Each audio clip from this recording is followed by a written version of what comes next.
Hello students, this is PK sir, your chemistry sir, welcoming you to the lecture number 16 of GOC, that is General Organic Chemistry. ठीक है, General Organic Chemistry, very important series for organic chemistry, और this series will be highly beneficial for those students who are preparing for NEET and JEE. ठीक है, जिन लोगों का सपना है एक डॉक्टर बनना और एक इंजीनियर बनना. ठीक है, मैं ये नहीं कह रहा हूँ कि this is only limited okay for that JEE and NEET. और भी अगर आप कोई कॉम्पिटिटिव एग्जाम्स की तैयारी कर रहे हैं at the same time this will be helpful for that purpose also. ठीक है, तो इसलिए अच्छे से इसको देखिएगा, अच्छे से कॉन्सेप्ट्स को लर्न कीजिएगा. If you have any doubt, if you face any problem in comment section, you may ask your question, your query, and I will be answering your question. Okay, within one day I will be answering your question in the comment section. ठीक है, so इससे पहले हम इसी series में 15 lectures complete कर चुके हैं जिनको आप आई बटन पे क्लिक करके देख सकते हैं, या this I button you can also use for revision purpose. So let's begin the next topic, number of optical isomers. Let's begin the journey.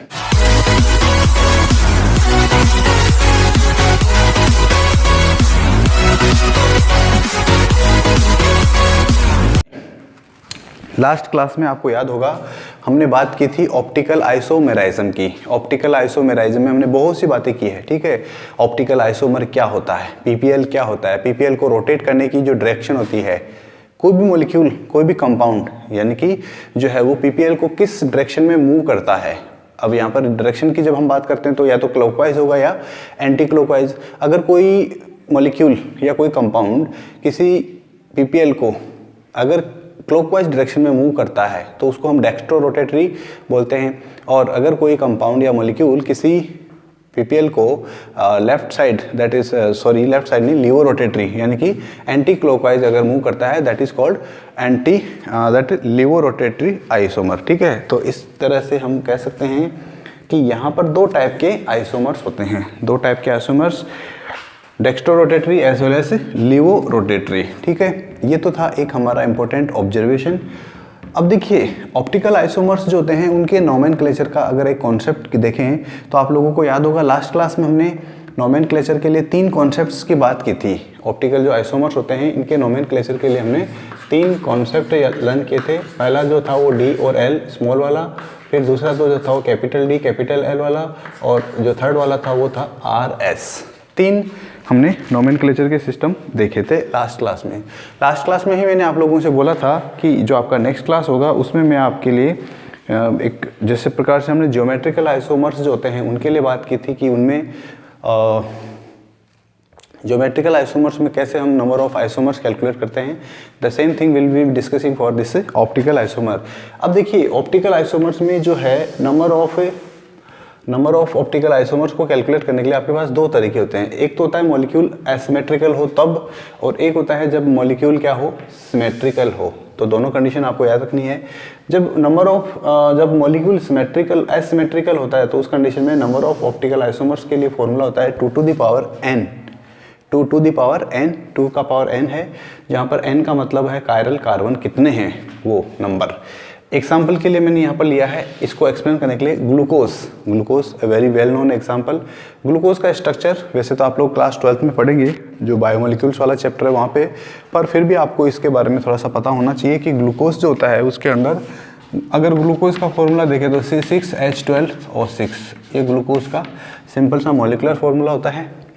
Structure बना के देखें स्ट्रेट कार्बन चेन वाली, तो उसमें देखिए यहाँ पर 4 कार्बन ऐसे हैं जिनके ऊपर स्टार लगाया हुआ है, और ये जो स्टार है ये डिनोट करता है, स्टार जो है वो क्या डिनोट करता है यहाँ पर कि ये कायरल कार्बन है. What is this type of carbon, chiral carbon किसको बोलेंगे. कायरल कार्बन एक ऐसा कार्बन होता है, कायरल कार्बन जो है वो एक ऐसा कार्बन होता है जिसके ऊपर, कायरल कार्बन एक ऐसा कार्बन जिसके ऊपर 4 डिफरेंट ग्रुप्स या डिफरेंट एटम्स बॉन्डेड होते हैं. ठीक है, चलिए इस एग्जांपल में आप देख सकते हैं 4 है, n की वैल्यू 4 है. अगर आपको इसके टोटल आइसोमर्स की बात करनी हो तो 2 to the power 4 आएगा और टोटल आंसर आएगा 16. अब ये जो टोटल 16 आया है इसमें से 8 D टाइप के होंगे और 8 L टाइप के होंगे. यानी कि 8 isomers will rotate the PPL in clockwise way and 8 isomers will rotate the PPL in anti clockwise direction. Okay, next देखिए इसके बाद में नंबर 2 आता है आपका इफ मॉलिक्यूल इज सिमेट्रिकल। अब मॉलिक्यूल जब सिमेट्रिकल होता है तो उस कंडीशन में आपको दो केस होते हैं, वहाँ पर दो बातें होती है, या तो number of carbon even, number of chiral carbon even होगा, या नंबर ऑफ कार्बन या जो नंबर ऑफ कायरल कार्बन है वो ऑड होगा। फर्स्ट हम बात कर रहे हैं इवन नंबर के लिए, तो उसके लिए नंबर ऑफ ऑप्टिकल आइसोमर्स जो होते हैं उनके लिए जो फॉर्मूला आपको यूज़ करना है, वो है 2 to the power n-1 plus 2 to the power half n-1 या n/2 -1। अब ये तो है टोटल ऑप्टिकल आइसोमर्स। अब ऑप्टिकल आइसोमर्स में दो कंडीशन हो सकती है, कंपाउंड ऑप्टिकली एक्टिव हो सकता है या उसमें मेसो कंपाउंड भी हो सकता है। ठीक है, तो अगर आपको ऑप्टिकली एक्टिव आइसोमर्स का नंबर पता करना हो तो उसके लिए तो आपको ये फॉर्मूला यूज़ करना होगा, और अगर आपको मेसो कंपाउंड्स के बारे में पता करना हो तो उसके लिए आपको ये फॉर्मूला अप्लाई करना होगा 2 to the power n/2 -1, या इसको हम सिंपली ऐसे बोल सकते हैं हाफ n-1। ठीक है, एक एग्जांपल मैंने यहाँ पे लिया है। इस एग्जांपल में आप देख सकते हैं मैंने यहाँ पर 2 स्टार लगाए हैं, 2 कार्बन पर 2 स्टार लगाए हैं। इसका मतलब ये है कि ये दोनों ही कार्बन क्या है, यहाँ पर कायरल कार्बन है, एसिमेट्रिक कार्बन है या स्टीरियो सेंटर है। ठीक है, n की वैल्यू क्या है यहाँ पे 2 है। ये वो प्लेन है जिस प्लेन के दोनों तरफ, इस प्लेन के दोनों तरफ क्या है, सिमेट्रिकल पोजीशन आ रही है, यानी कि इसके लेफ्ट साइड का जो पार्ट है वो और इसके जो राइट साइड का पार्ट है वो क्या है, इक्वल है। That is why this molecule is an example of A symmetrical molecule. This molecule is an example of A symmetrical molecule, जहाँ पर n की वैल्यू 2 है। n की वैल्यू 2 है तो यहाँ पर आप पुट करके देख लीजिए नंबर ऑफ ऑप्टिकल आइसोमर्स कितना बनेगा इसके अंदर, 2 to the power n-1, और इसको अगर आप n की वैल्यू पुट करते हैं 2 तो यहाँ पर 2 to the power 2 -1 that is 1। 2 to the power 1 जो होता है उसका मतलब 2 ही होता है। दो आइसोमर आते हैं ऑप्टिकली एक्टिव, इसका मतलब एक D होगा उनमें से और एक L होगा, 1 small d and 1 small l। Correct, optically active हो गया। मेसो कंपाउंड्स कितने होंगे टोटल इसमें, मेसो कंपाउंड्स के लिए फॉर्मूला है आपका 2 to the power half n-1, half n का हाफ कर दो 1 आएगा, 1 -1 0 आता है। 2 to the power 0, किसी भी नंबर का पावर जब 0 होता है तो उसका वैल्यू होता है 1, always keep in mind. Answer आएगा यहाँ पर 1। तो टोटल कितने थे 3 में से 2 तो क्या आ गए आपके ऑप्टिकली एक्टिव आइसोमर्स, और 1 जो है वो क्या है यहाँ पर मेसो कंपाउंड है। नेक्स्ट है, ये तो था n की वैल्यू इवन होने पर। n की वैल्यू अगर ऑड हो तो, ऑड का मतलब 1 2 3 1 3 5 6 7 लाइक दैट, तो उस कंडीशन में ऑप्टिकल आइसोमर्स होंगे 2 to the power n-1। इसमें और इसमें क्या डिफरेंस है देखिए ध्यान से, जब n की वैल्यू इवन हो तो उस कंडीशन में ऑप्टिकली एक्टिव आइसोमर्स जो हैं, टोटल ऑप्टिकल आइसोमर्स तो ये होंगे, लेकिन यहाँ पर ऑप्टिकली आइसोमर्स इतना ही है, यानी ये पार्ट नहीं है इसमें।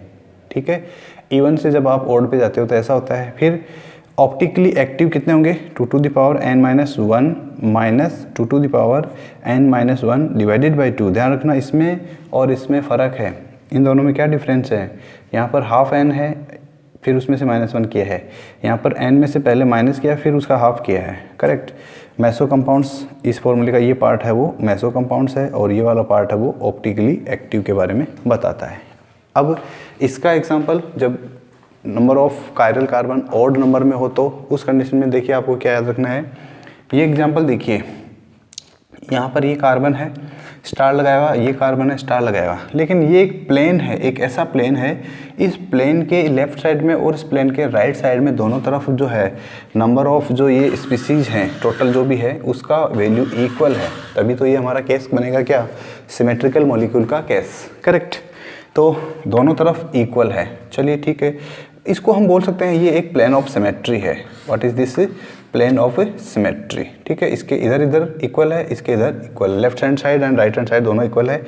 यहाँ पर वैसे तो आपको दिख रहा है n = 2, स्टार कितना है 2 दिख रहा है, लेकिन इस फॉर्मूले का यूज़ करने के लिए आपको यहाँ पर n की वैल्यू 3 यूज़ करनी पड़ेगी। क्यों, क्योंकि ये भी क्या है अल्टीमेटली एक कायरल कार्बन ही है।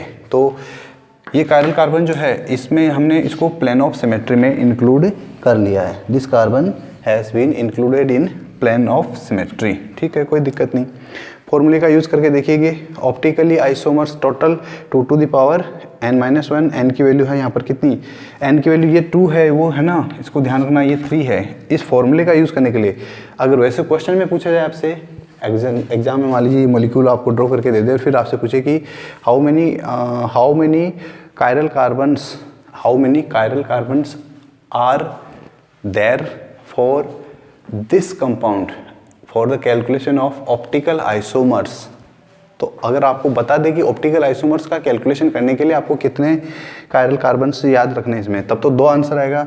और सिंपली पूछे कि बस मॉलिक्यूल दे दिया और फिर पूछे कि इसमें कितने कायरल कार्बन है, तब आपका आंसर आएगा 3। तो इस फॉर्मूले का यूज़ करने के लिए हमें n की वैल्यू 3 पुट करनी है, 2 to the power 3 - 1 that is 2 and 2 power 2 becomes 4। That's 4 - 2 ये क्या हो गया, ऑप्टिकली एक्टिव कंपाउंड्स का नंबर। इस तरह से हम कैलकुलेट करेंगे, देन मेसो कंपाउंड्स टोटल 2 होगा। इन दोनों का ऐड करके देख लोगे तो वो इसके इक्वल ही आएगा। ये था हमारा ऑप्टिकल आइसोमर्स का क्वेश्चन, ठीक है। सॉरी, ऑप्टिकल आइसोमर्स के नंबर्स कैसे कैलकुलेट करते हैं उसके लिए एक सिंपल सा कैलकुलेशन, ठीक है। अब आप लोगों के लिए मैं एक काम दे रहा हूँ, छोटा सा एक होमवर्क असाइनमेंट है जो आप लोगों को करना है, और कोशिश कीजिए उसको असाइनमेंट को अटेम्प्ट करने की।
Yes, so the assignment for optical isomers, number of optical isomers calculate करना है आपको। ये 5 एग्जांपल्स मैंने आप लोगों को दिए हैं, 1 2 3 4 5, ठीक है। फर्स्ट में मैंने क्या लिखा है, CH3 CHCl CHOH CH3 CH CH2 CH3। इसमें करना क्या आपको, सबसे पहले आपको आइडेंटिफाई करना है कि इसमें N क्या है। सबसे पहले आपको आइडेंटिफाई करना है कि नंबर ऑफ कायरल कार्बन कितना है। अगर आप number of chiral carbon calculate कर लेते हैं इजीली, तो आपको इसमें इजीली आंसर भी मिल जाएगा। तो हर क्वेश्चन के 3 पार्ट होंगे, हर क्वेश्चन में 3 पार्ट होंगे। How many total optical isomers, number 1 question. Question number 2 होगा सभी मॉलिक्यूल्स के लिए, क्वेश्चन नंबर 2 होगा आपका क्वेश्चन नंबर 2 होगा आपका how many optically active isomers, optically active isomers. और नंबर 3 क्वेश्चन जो होगा वो होगा मेसो कंपाउंड्स कितने बनेंगे, how many meso compounds will be there. ठीक है, तो ये 4 एग्जांपल्स हैं जो असाइनमेंट की फॉर्म में आपको लर्न करना है, आपको इनके बारे में याद रखना है। ठीक है, अब देखिए यहाँ पर नेक्स्ट आता है आपका नया आइसोमेराइज्म, दैट इज कॉन्फॉर्मेशनल आइसोमेराइज्म। ठीक है, सिंगल बॉन्ड के अराउंड, सिंगल बॉन्ड के रेस्पेक्ट में फ्री रोटेशन होता है, सिंगल बॉन्ड के रेस्पेक्ट में फ्री रोटेशन होता है, रोटेशन। और ये जो फ्री रोटेशन होता है, इस फ्री रोटेशन के कारण ये जो सिंगल बॉन्ड होता है उसके चारों तरफ जो एटम्स होते हैं वो रोटेट करते हैं और उनका स्पेस में जो है डिफरेंट अरेंजमेंट होता है। ठीक है, तो इस डिफरेंट अरेंजमेंट से बहुत सारी स्ट्रक्चर्स पॉसिबल होती है, बहुत सारी स्ट्रक्चर्स पॉसिबल होती है। ठीक है, तो ये जो बहुत सारी स्ट्रक्चर्स होती है इनको ही बोला जाता है कॉन्फॉर्मेशनल आइसोमर्स।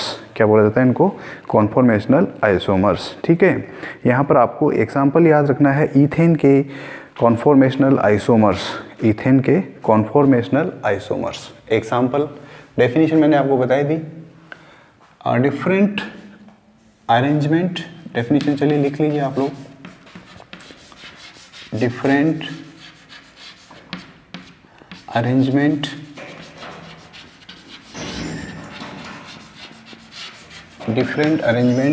ऑफ एटम्स और डिफरेंट अरेंजमेंट्स ऑफ एटम्स और groups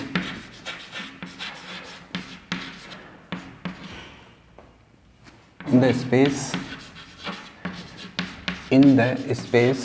due to free rotation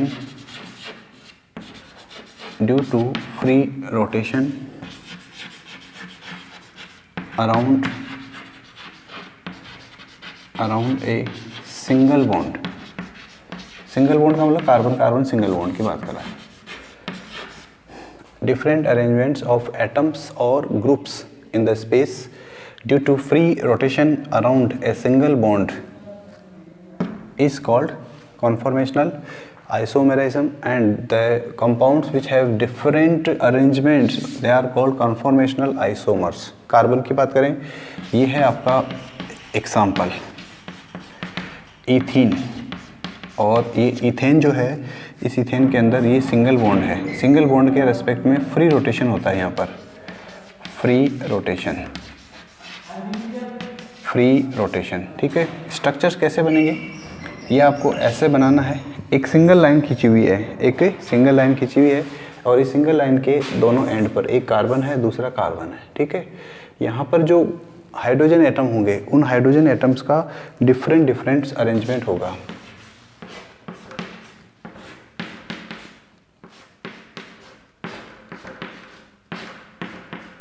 एक तो ये अरेंजमेंट पॉसिबल होता है, ठीक है, जिसके अंदर हम ऐसा कुछ बनाते हैं। ठीक है, और एक और अरेंजमेंट ये हो सकता है कि यही जो कार्बन है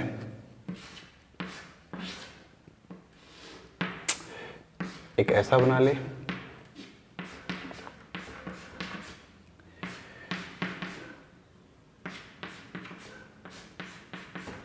इसको बोला जाता है sawhorse projection. This is called sawhorse projection. आएगा, अभी हम और बात करेंगे इसके बारे में डिटेल से। साहॉर्स, हॉर्स रह गया बीच में, हॉर्स बीच में भाग गया। साहॉर्स प्रोजेक्शन, डिफरेंट स्ट्रक्चर्स, ठीक है, due to arrangement of atoms, sawhorse projection. तो ये एग्जाम्पल है इथेन का मॉलिक्यूल, जिसको सीबीएसई में बहुत बार पूछा गया है। सीबीएसई का मतलब है यहाँ पर हमारा नीट और जेई से, नीट और जेई से। ठीक है, तो अब इसमें देखिए आपको यहाँ पर याद रखना है न्यूमान्स प्रोजेक्शन। न्यूमान्स प्रोजेक्शन क्या होता है उसके बारे में, उसको कैसे हम ड्रॉ करते हैं। ठीक है,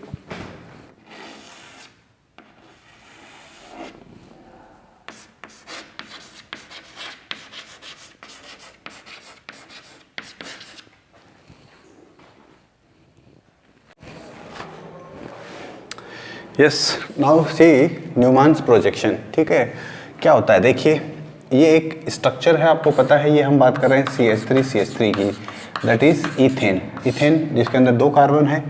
यहाँ पर देखिए 2 कार्बन जो हैं, इस एंगल में अगर आप देखते हैं तो इसको मैंने यहाँ पर ऐसे बताया है और यहाँ पर मैंने इसको यहाँ पर in this way I have shown you, ठीक है।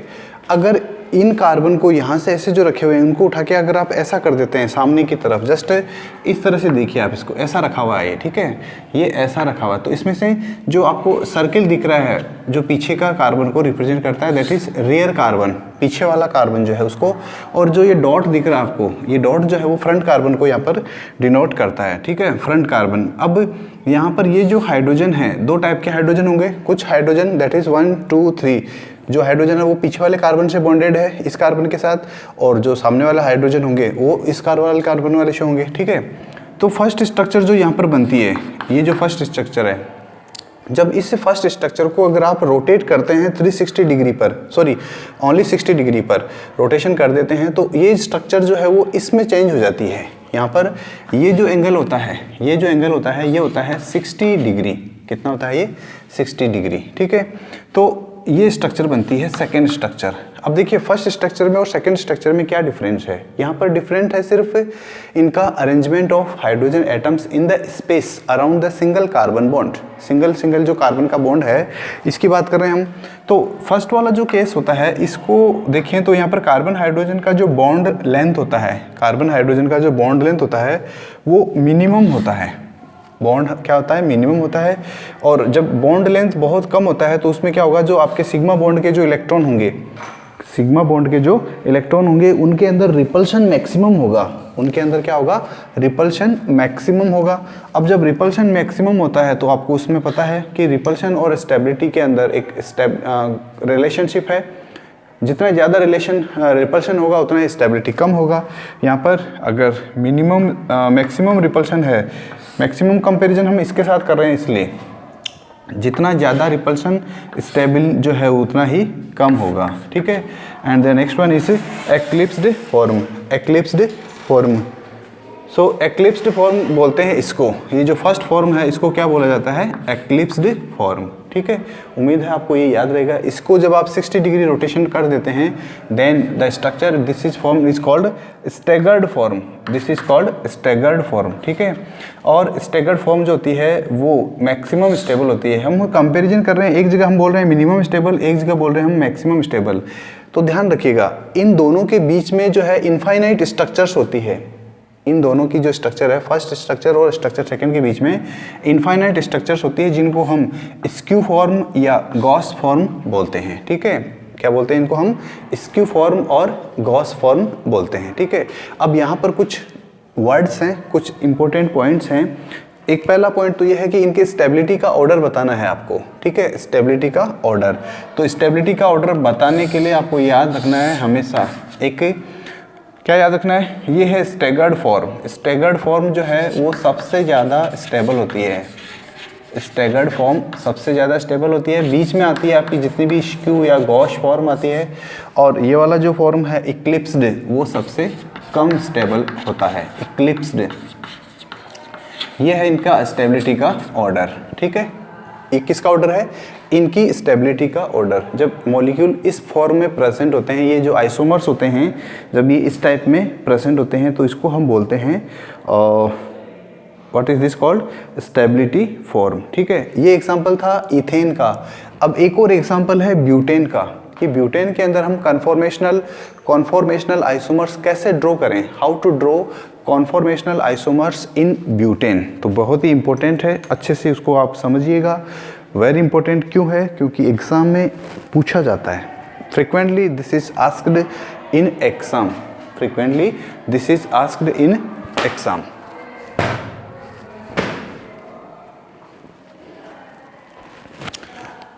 This structure is called Newman's projection.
Okay, so देखिए अब इसके बाद में ये है आपका ब्यूटेन के कॉन्फॉर्मेशनल आइसोमर्स कैसे ड्रॉ करते हैं, कैसे क्या होता है। देखिए एक सिंपल सा स्ट्रक्चर देखिए ब्यूटेन का, ये है CH3 CH2 CH2 CH3। इसमें हमने क्या किया, कार्बन को नंबरिंग कर दिया, नथिंग नो पर्पस। ओके, बिना ऐसे ही हमने सिंपली देख दिया 1 2 3 नंबरिंग कर दिया 4।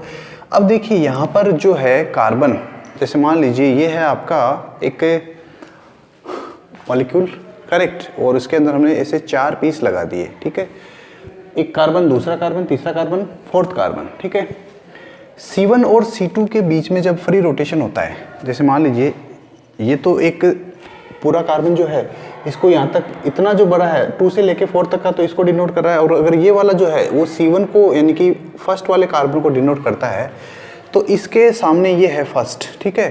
ये फर्स्ट जो है वो रोटेट करता है, बाकी का सब सेम ही है, केवल फर्स्ट कार्बन, कार्बन 1 जो है वो क्या करता है, रोटेट करता है। तो C1 और C2 के रेस्पेक्ट में ये रोटेशन हो सकता है इस सिंगल बॉन्ड के अराउंड, ठीक है। एक कंडीशन ये भी हो सकती है C2 और C3 के रेस्पेक्ट में हो सकता है। C2 C3 के अंदर होगा तो क्या होगा कि जैसे मान लीजिए ये है ऐसा, ठीक है, दिख रहा होगा आप लोगों को, शायद उम्मीद है। यहाँ पर बीच में 2 कार्बन है, जो बड़ा वाला चौक है वो 2 कार्बन को रिप्रेजेंट कर रहा है, और ये एक कार्बन है और ये एक कार्बन है। तो इस कंडीशन में क्या होगा, जो बीच वाला कार्बन है, बीच वाला कार्बन वो मूव करेगा, बाकी का दोनों सेम रहेगा। C2 और C3 जो कार्बन, 2 कार्बन को जो रिप्रेजेंट कर रहा है वो मूव करेगा, यानी कि रोटेट करेगा, मूव नहीं करेगा, रोटेट करेगा, ठीक है। तो C2 C3 के रेस्पेक्ट में या अराउंड भी क्या हो सकता है, फ्री रोटेशन पॉसिबल है। और एक पॉसिबल है C3 C4, C3 C4 बोल दो या C1 C2 बोल दो, एक ही बात है, ये दोनों एक ही कंडीशन होती है, ठीक है। यानी हमारे को यहाँ पर 2 टाइप के रोटेशंस की बात करनी होगी, 2 प्रकार के।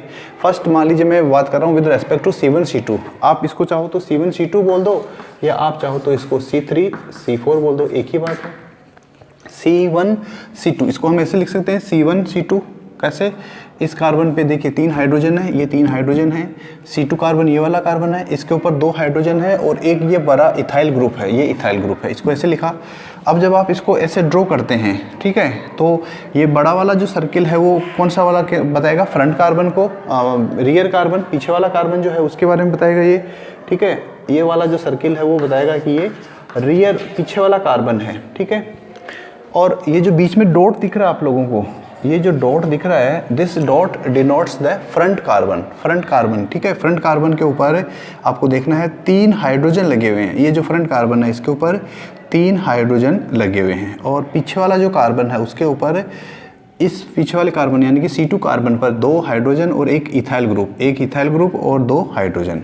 ऐसी जो कंडीशन होती है, या जो ऐसी जो अरेंजमेंट होती है स्पेस में, ऐसी जो अरेंजमेंट होती है उसको हम बोलते हैं eclipsed form. What is it called, eclipsed form, okay. Staggered form जो होती है उसमें क्या होता है, जस्ट इसको 60 डिग्री रोटेट कर दीजिए। 60 डिग्री रोटेट करने का मतलब होता है ये जो आपका बॉन्ड एक्सिस है, जिस कार्बन पर हम बात कर रहे हैं उसको हम ऐसे रोटेट कर रहे हैं, ठीक है, इसको हम रोटेट करते हैं। 60 डिग्री रोटेट करते हैं तो क्या होगा, ये जो इथाइल ग्रुप है वो यहाँ से 60 डिग्री एंगल पर चला जाएगा। अभी तो इन दोनों के बीच में एंगल 0 है, ये थोड़ा सा मैंने जस्ट इनको पास में करके दिखाया, लेकिन रियल में इनके दोनों के बीच में एंगल, ये जो एंगल है वो 0 है, 0 डिग्री, ठीक है। यहाँ पर ये जो एंगल आ रहा है ये आ रहा है 60 डिग्री, ठीक है। सभी एंगल ये जो है आप इसको भी देख लो 60 डिग्री ही आएगा, और ये जो है आपका ये भी 60 डिग्री ही होगा। इस कंडीशन में ये मैक्सिमम स्टेबल होता है और इसको बोला जाता है स्टैगर्ड फॉर्म। क्या बोला जाता है इसको, इसको बोलते हैं हम स्टैगर्ड फॉर्म। तो ये तो हो गया C1 C2 या C3 C4 के अराउंड, सिंगल बॉन्ड के अराउंड फ्री रोटेशन, किसमें, ब्यूटेन में, ठीक है। अब दूसरी बात करते हैं हम C2 C3 के रेस्पेक्ट में। C2 C3 ये ज़्यादा इंपॉर्टेंट है उसकी बजाय, क्योंकि वो तो इथेन के जैसा ही स्ट्रक्चर लगता है अपने को। इसकी हम बात करें तो C1 C2 के बाद में C2 C3, देखिए ये कार्बन है एक, इस कार्बन को हमने नाम दिया 2 नंबर कार्बन, और इसको हमने कार्बन को नाम दिया 3 नंबर कार्बन। इस कार्बन के ऊपर 3 ग्रुप लगे हुए हैं, या 3 एटम्स या ग्रुप्स लगे हुए हैं, एक हाइड्रोजन, 2 हाइड्रोजन और एक methyl. In the same way here methyl, hydrogen and hydrogen. यहाँ पर देखिए इतने सारे स्ट्रक्चर्स बनती है, first structure, second structure, third structure, fourth structure, fifth structure and sixth structures. All these structures can be converted after rotation of 60 degree angle, 60 degree angle का अगर आप रोटेशन कर देते हैं then it is getting the next structure. यहाँ पर देखिए क्या होता है, this one methyl methyl group पास पास में है, हाइड्रोजन हाइड्रोजन ग्रुप पास पास में है, हाइड्रोजन हाइड्रोजन पास पास में यहाँ पर आपको दिख रहा है, बट रियल में ऐसा नहीं होता है। In reality this is not the case. ठीक है, क्या होगा इसमें 60 डिग्री का रोटेशन करते हैं इसमें, यहाँ पर जब 60 डिग्री का रोटेशन करेंगे तो जो आपका मॉलिक्यूल है, ये जो मॉलिक्यूल है, इस मॉलिक्यूल के ऊपर 3 ग्रुप्स आपके ऐसे लगे हुए हैं। ठीक है, आप देख सकते हैं ये ऐसे 3 ग्रुप्स लगे हुए हैं। जब आप इनको 60 डिग्री रोटेट करोगे तो ऐसे हो जाएंगे ये। ठीक है, 60 डिग्री, यानी यहाँ पर ये जो मिथाइल मिथाइल ग्रुप का जो डिस्टेंस है वो क्या हो गया, अब चेंज हो गया, ये आ गया 60 डिग्री। ठीक है, तो फर्स्ट जो स्ट्रक्चर है, फर्स्ट स्ट्रक्चर को जब आप 60 डिग्री रोटेट करते हो तो आपको सेकंड स्ट्रक्चर मिलती है। सेकंड स्ट्रक्चर को जब आप 60 डिग्री रोटेट करोगे तो ये थर्ड स्ट्रक्चर मिलेगी, fourth structure, then third, fifth structure and sixth structure. जो फर्स्ट स्ट्रक्चर होती है, फर्स्ट स्ट्रक्चर, उसको हम बोलते हैं complete eclipsed. This first one is called complete एक्लिप्स्ड,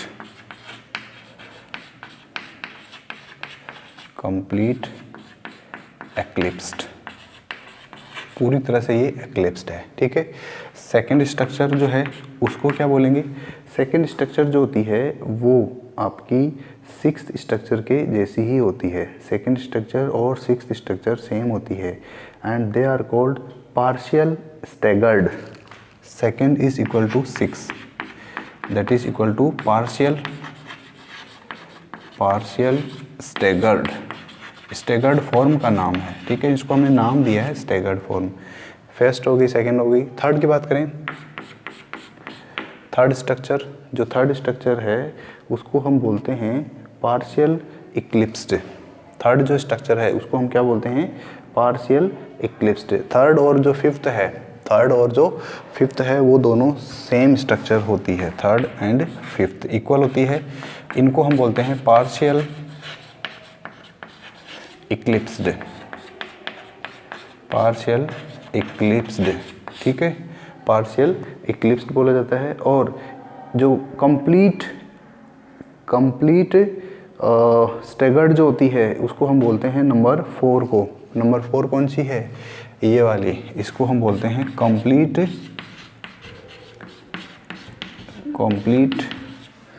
staggered.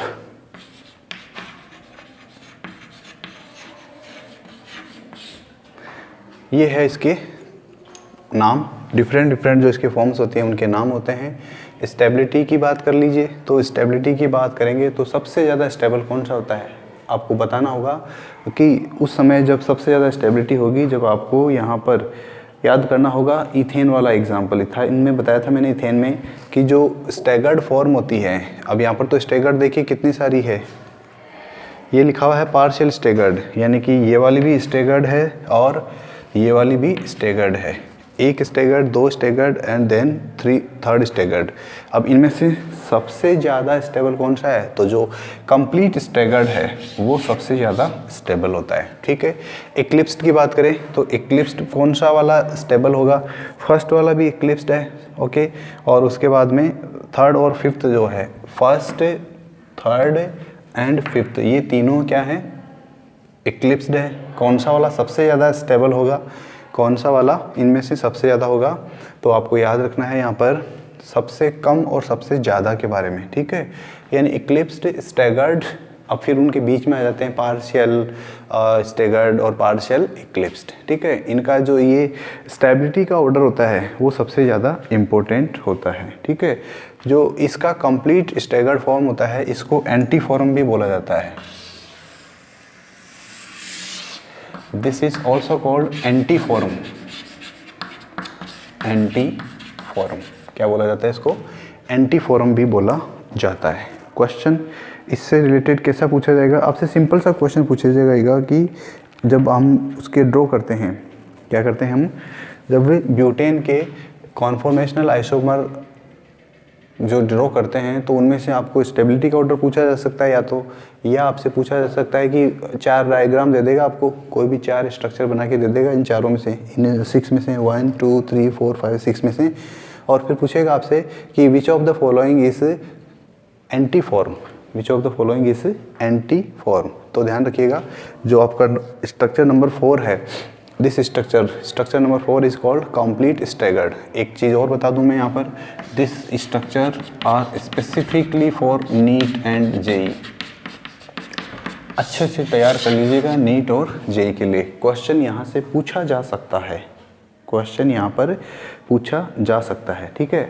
अब देखिए ब्यूटेन का जो फर्स्ट कॉन्फॉर्मेशनल आइसोमर है उसके अंदर जो दोनों मिथाइल ग्रुप होते हैं, जो बड़े ग्रुप्स हैं, इनके बीच की जो डिस्टेंस है फर्स्ट वाले में, फर्स्ट वाला ये है ब्यूटेन का फर्स्ट कॉन्फॉर्मेशनल आइसोमर जो है उसमें मिथाइल जो ग्रुप है उनके बीच की जो डिस्टेंस होती है वो मिनिमम होती है।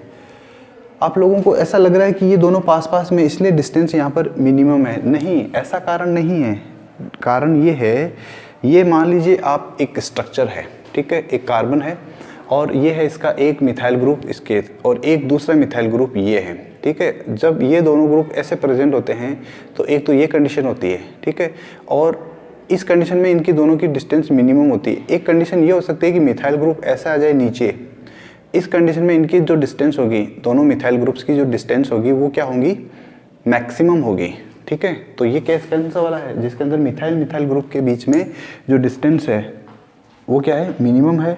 और जब मिनिमम डिस्टेंस होगी तो इक्वल जो ग्रुप होते हैं उनके अंदर रिपल्सन मैक्सिमम होगा और उस कंडीशन में ये मिनिमम स्टेबल होगा। This will be minimum stable, minimum stable. First वाला जो है वो क्या होगा, मिनिमम स्टेबल होगा। सेकंड की बात करें, ब्यूटेन का जो फोर्थ वाला जो कॉन्फॉर्मेशनल आइसोमर है, ब्यूटेन का ये जो फोर्थ वाला कॉन्फॉर्मेशनल आइसोमर है उसके अंदर क्या होता है, जो दो बड़े ग्रुप है मिथाइल, इन दोनों मिथाइल ग्रुप्स के बीच में डिस्टेंस जो है वो मैक्सिमम है। फिर से मैं वही बता रहा हूँ आपको, ये कार्बन है, इसके ऊपर एक मिथाइल ग्रुप ऐसे लगा हुआ है, आप इसको ऐसे समझ लीजिए, और दूसरा जो मिथाइल ग्रुप है वो ऐसा लगा हुआ है, ठीक है, इस कंडीशन में से। तो इस कंडीशन में क्या होगा, इन दोनों मिथाइल ग्रुप्स के बीच का जो डिस्टेंस है वो मैक्सिमम है, और जब मैक्सिमम डिस्टेंस होता है तो इनमें रिपल्सन मिनिमम होगा, और मिनिमम रिपल्सन होगा तो उस कंडीशन में हम इसको बोलेंगे मोस्ट स्टेबल। क्या बोलेंगे इसको हम, मोस्ट स्टेबल, ठीक है। This is called most stable form of butane conformational isomers, ठीक है। अब ब्यूटेन के जो मैक्सिमम स्टेबल फॉर्म और ब्यूटेन के जो मैक्सिमम स्टेबल कॉन्फॉर्मेशनल आइसोमर होता है उसके अंदर दोनों मिथाइल ग्रुप जो होते हैं वो ऑपोजिट साइड में होते हैं।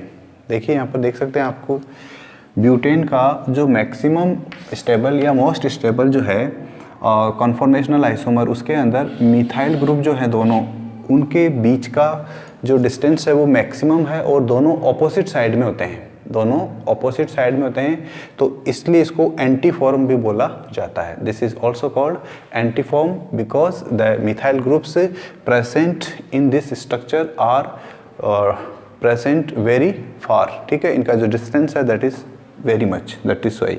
नेक्स्ट आता है ब्यूटेन के अंदर जो कंप्लीट एक्लिप्स्ड फॉर्म जो फर्स्ट है, कंप्लीट एक्लिप्स्ड फॉर्म फर्स्ट जो है, वहाँ से मैक्सिमम स्टेबिलिटी में आने के लिए कितना एंगल करना पड़ेगा कन्वर्ट। देखिए फर्स्ट से हम 4 पर आना चाहते हैं, फर्स्ट से 4 पर आने के लिए आपको कितने डिग्री रोटेशन करना पड़ेगा, 60 + 60 + 60 180 डिग्री। कितना हो गया, 180 डिग्री। नेक्स्ट क्वेश्चन ये पूछा भी जा सकता है कि मैक्सिमम स्टेबल फॉर्म से पूरा रिपीटेशन करने के बाद अगेन सेम फॉर्म अगर आपको चाहिए तो उसके लिए आपको कितना करना पड़ेगा, यानी मैक्सिमम स्टेबल फॉर्म कहाँ है, ये है most stable form, maximum stable, most stable form जो है, इससे अगर आप पूरा रोटेट करके वापस यहीं पर आते हैं तो आपको कितना डिग्री रोटेशन करना पड़ेगा। फिर से वही बात करनी पड़ेगी, यहाँ से आपको आना है इस पूरे रोटेशन को कंप्लीट करते हुए, तो 60 60 60 60 60 एंड 60, टोटल कितना 60 हो गया, 6 टाइम्स 60 हो गया, टोटल 6 टाइम्स 60 हो गया, तो इसका मतलब ये कितना हो जाएगा, 360 डिग्री हो जाएगा, ठीक है। तो ये आपको अच्छे से याद रखना है, अच्छे से याद रखना है, ठीक है। चलिए, तो ये कहानी थी ब्यूटेन के कॉन्फॉर्मेशनल आइसोमर्स की। इसके अंदर और भी कुछ इंपॉर्टेंट पॉइंट्स हैं जिनके अंदर हम बात करेंगे अब साइक्लो एल्केन जो होते हैं उनके लिए कॉन्फॉर्मेशनल आइसोमर्स की, ठीक है। और ब्यूटेन के बाद में कॉन्फॉर्मेशनल आइसोमर्स जो हैं है साइक्लो एल्केन के, तो उसके बाद में फिर हम स्टार्ट करेंगे एक नया टॉपिक जनरल ऑर्गेनिक केमिस्ट्री में ही, उसको हम बोलते हैं reaction mechanism. Reaction mechanism a very important topic, so जुड़े रहिए, बी कनेक्टेड। आप लोगों के लिए बहुत ही एक इम्पोर्टेंट सीरीज है ये सब, ठीक है। तो अगर आप अच्छे से लर्न कर लेते हैं इनको तो उम्मीद है 100% मुझे कॉन्फिडेंस है आपको अगर अच्छे से लर्न हो गया तो आपका जो ये सपना है वो अवश्य पूरा होगा with the help of chemistry, ठीक है। So right now this is the end of the class for today. Meeting you in the next class. Till then, take care, keep yourself safe, and bye bye.